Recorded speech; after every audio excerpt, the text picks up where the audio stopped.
Everyone, আসসালামু আলাইকুম। কেমন আছেন সবাই? আশা করি ভালো আছেন। এই তো আজকে সকালে সূর্যমুখী স্কুলে গিয়েছিলাম, আর ওখানে গিয়ে দেখি যে পুতুল নাচের অংশগ্রহণকারী ক্ষুদে শিক্ষার্থীদের নেট দুনিয়ায় ভাইরাল শিশুদের পুতুল নাচের ভিডিও আজকে আমি সরাসরি তুলে নিয়ে আসলাম। আসলে এটা আমাদের ব্রাহ্মণবাড়িয়াবাসীদের জন্য অনেক গর্বের একটা বিষয়।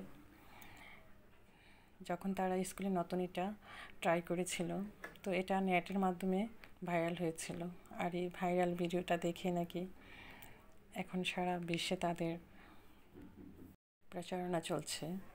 তো এখন তারা নাচার জন্য চলে যাবে জাপানের একটি আন্তর্জাতিক মেলায় অংশগ্রহণ করবে। তো এটা আমাদের ব্রাহ্মণবাড়িয়াবাসীদের জন্য আসলে একটা অনেকটা গর্বের ব্যাপার। আর এই তো আজকে তৈরি করলাম নেহারি আর বাসায় নান রুটি। তো আমি এগুলা মশলা দিয়ে সব কিছু একসাথে একটা প্রেশার কুকারে বসাই দেব। তো মোটামুটি সবাই আমরা জানি আসলে নেহারিটা কীভাবে রান্না করতে হয়।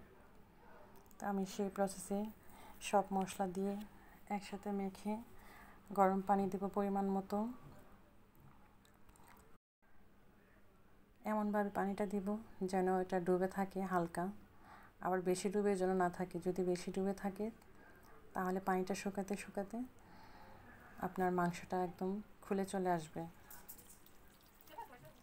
আর এদিকে সম্পূর্ণ রান্না কমপ্লিট হয়ে গেছে। এখন আমি এটাকে তেলে দিয়ে দিব, আর একটু রসুন আর শুকনো মরিচ দিয়ে আমি তেলটা দিয়ে দিলাম। আর এখন আমি এটা পরিবেশনের জন্য রেডি করতেছিলাম। তো উপরে আমি কিছু আদা কুচি, কাঁচামরিচ কুচি, ধনিয়া পাতা এগুলো ছিটিয়ে দিয়ে দিলাম। এখন আমি রুটিগুলো বেলে নিব। আমি একটা একটা করে রুটি বেলে নিচ্ছি। আর যেহেতু একটু ভারী হবে আর আটাটাও একটু নরম ছিল, তো আমার রুটিটা আসলে ঠিকভাবে গোল হচ্ছিল না। আর এই তো এখন আমি রুটিগুলা ছেঁকে নিচ্ছি।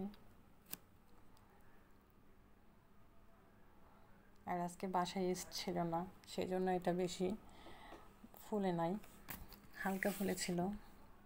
তবে হ্যাঁ, নরম হয়েছিল, খুবই নরম হয়েছিল। আর এই তো এক এক করে আমি রুটিগুলো ছেঁকে নিচ্ছিলাম, আর গরম গরম সবাইকে পরিবেশন করে দিচ্ছিলাম। যেহেতু নান রুটিটা গরম গরম না খেলে একটু শক্ত হয়ে যাবে, তাই তো আমি বাচ্চাদের সবাইকে দিয়ে আসলাম। আর এখন এই তো আমি আমার জন্য নিয়ে নিয়েছি। আর এই তো আজকের ভিডিওটা এখানেই শেষ করে দেব। আল্লাহ হাফেজ। সবাই ভালো থাকবেন, সুস্থ থাকবেন।